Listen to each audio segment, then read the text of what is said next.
Hello and welcome to Thought for January the 18th. Our readings are Genesis chapter 31, Psalm 35 and Matthew chapter 20. And our thought is, with the angel of the Lord pursuing them.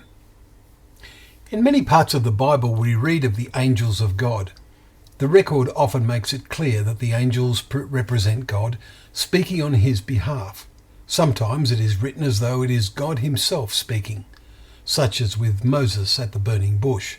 See Exodus chapter 3 verses 2 to 7. The ultimate person to represent God was Jesus. For we read, He, God, in these last days has spoken to us by his Son. Hebrews chapter 2 verse 1. Jesus himself said, Whoever has seen me has seen the Father. John 14 verse 9. But he wasn't the Father, was he? He represented the Father. When David writes, as we notice in yesterday's Psalm 34 verse 15, the eyes of the Lord are toward the righteous, we understand that the angels are the eyes of the Lord, recalling, as one example, how the angels went down to Lot at Sodom.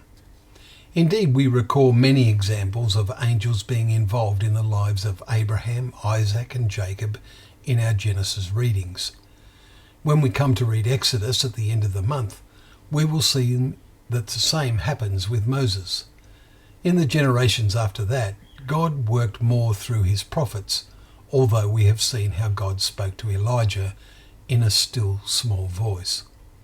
In today's Psalm 35, David is urgent in prayer for God's protection from those who contend with me, he says in verse 1. He asks, Let them be put to shame who seek my life, verse 4. This did happen in particular to King Saul and his henchmen. But how does God actually cause it to happen?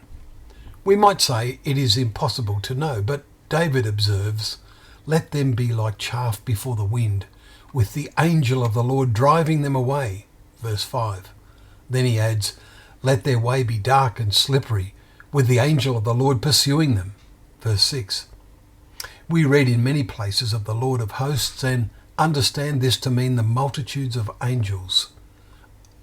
In Psalm 103 we read, Bless the Lord, O ye his angels, you mighty ones who do his word, obeying the voice of his word.